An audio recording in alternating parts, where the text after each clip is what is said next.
Oi, meus alunos, como é que vocês estão?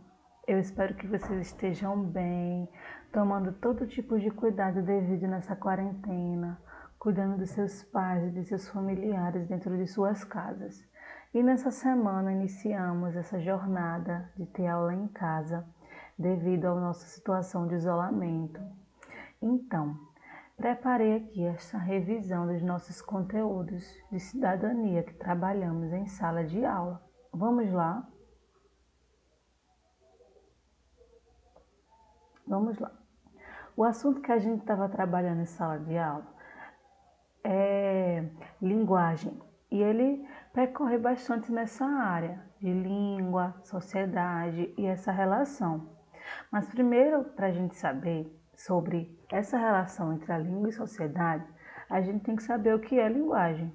Então, de acordo com o que a gente estudou em sala de aula, linguagem é uma forma humana de comunicação, da relação com o mundo e com os outros, da vida social e política, do pensamento e das artes. Essa forma que nós temos de nos comunicar.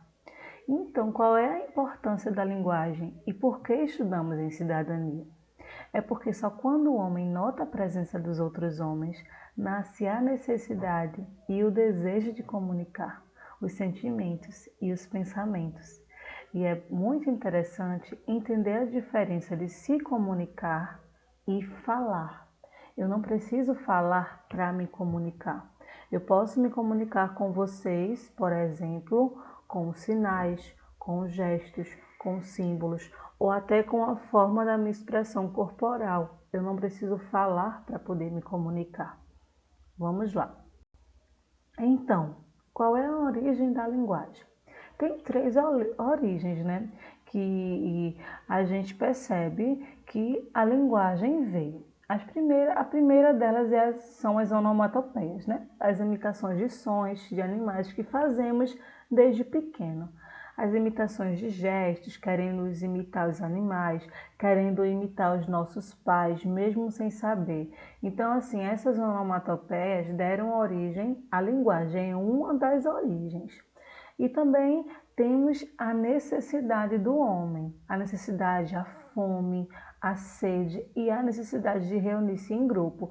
Fez com que o homem tivesse a necessidade de se comunicar.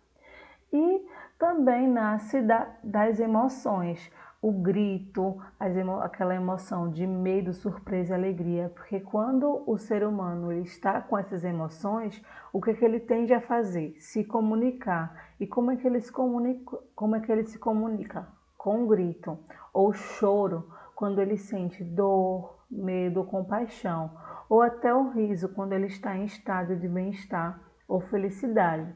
Então, são essas três origens que dizemos que a linguagem proveio. Uma criança se utiliza de todas essas três origens para expressar, para começar a se expressar. Por exemplo, um gesto ou um grito exprimem medo ou um sentimento, enquanto palavras e frases significam o que é medo e dizem qual é o sentimento, qual o significado desse sentimento. Podemos dizer, essa frase aqui eu quero que vocês leiam comigo neste momento e anotem, se possível, junto com as anotações que vocês têm no caderno das nossas aulas. Podemos dizer que a linguagem se constitui quando passa dos meios de expressão para os meios de significação. Como assim, professora? Quando eu exprimo um grito, quando eu, por exemplo, através do meu estado de medo, eu me espanto com alguma coisa, então eu dou um grito. Eu expresso esse grito, o sentimento, o meu medo. Ou, por exemplo, eu piso em alguma coisa que me machuca, eu piso num prego, Deus me livre, eu piso num prego e esse prego me machuca, então eu dou um grito. Mas esse grito, enquanto não houver significado, ou seja, enquanto não tiver uma frase que diga, ai, que dor, eu não vou entender o que é que esse meio de expressão, o que é que esse grito causou. Então, a linguagem se constitui quando se passa do meio de expressão para os meios de significação. Entenderam? Até aí, tudo bem? Eu posso gritar, eu posso fazer esse gesto que exprima dor, medo, alegria, mas enquanto eu não utilizar a linguagem, não é a fala, eu não estou falando especificadamente da fala. A fala é uma das formas que eu possuo para me comunicar.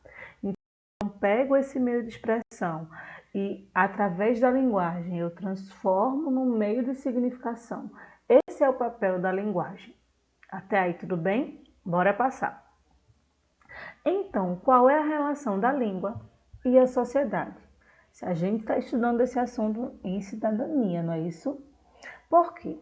As relações sociais que reúnem e integram pessoas e grupos nascem da vivência do coletivo, do cotidiano. Quando a gente sai de casa, vai para o colégio, quando a gente ia, né, quando a gente não estava na situação de quarentena, ou até em casa mesmo, quando nós acordamos, damos bom dia aos nossos pais, à nossa mãe, a quem mora conosco, a nossos familiares. Então são essas relações sociais integram pessoas, grupos e nascem da vivência do cotidiano.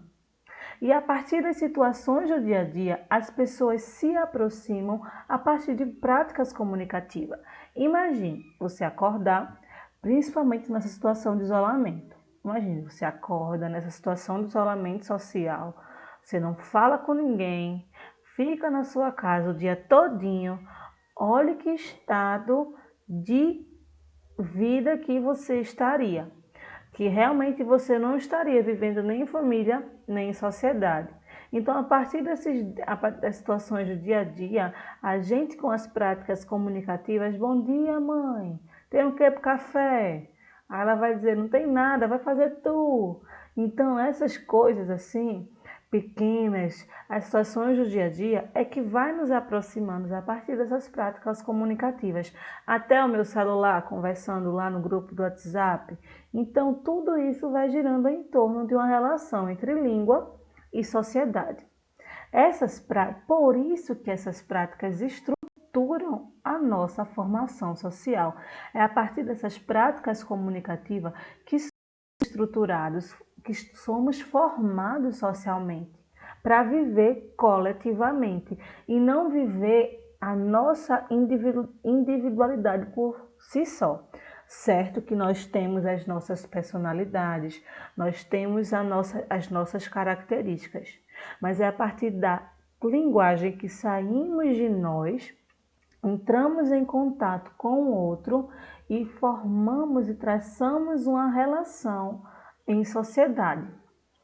E para relacionar a língua e a sociedade, aí os teóricos afirmam que a estrutura social pode influenciar ou determinar a estrutura da língua ou seu comportamento.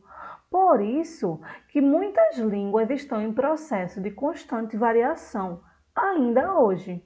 A gente percebe quantas palavras estão modificando.